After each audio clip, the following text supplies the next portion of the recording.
Josephine chung chang thu ki sei na Bible chang ngei ta ho na phat chom pi dingin Bible chang ka hi ta langoi ei ho ding naw sen khat api min chapa khat ei ki pi we ama hi ei ho bai ho ma pang ding a hi ama hi thumop thin ki dang thanei pen pathian tu sot ni pa chang na len chapa akiti chapa khat a hin ding amin Jesu na sa ding a hi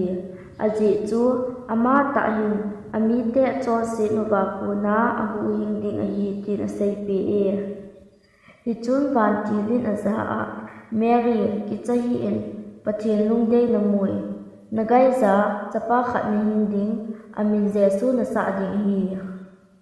ven nunga chu gai zin tin chapa khat a hin ding amin Emmanuel ki ti ding a hi amin hi pathian nei pi ve ti na hi ti van ti chun a za oba ki chahi in aji chu ven nangho dia ha changpha ki pa nu thu pa ka hin pu pe ni ve mi zo se ki pa ni ding a hi ji inem ki le tu ne nangho din da bi khu pya hu yin pa pakai Messiah chu apin tai chung nung pe na pathian lo pi hen leisi na alung dei ni te chunga chamleng hen ati ve athil pi sei thei lo hil si in pathian thang pa an in hen pakai ama te email chi na khat na pi ding ven nunga khat agai zin chapa khat a hina Emmanuel asa ding hi pakai sin a sezin vo Bethlehem Ebratha Juda gam sunga kunyau pen hi zong le chun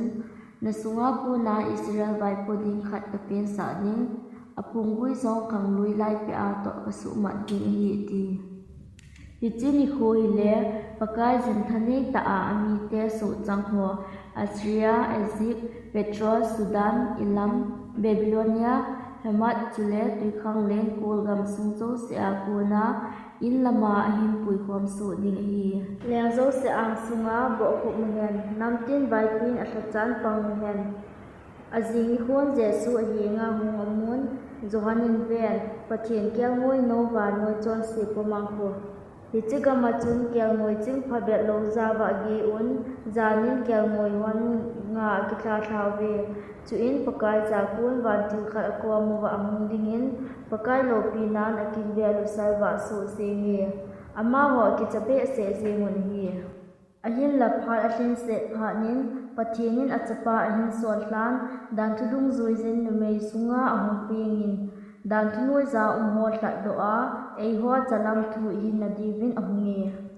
thu chu ta sape amu so in ila oba mu chengin keiwan alo pi na pa kun chapa chang khat se lo pi na chu lung se le thu ta thing se ni kamuta vi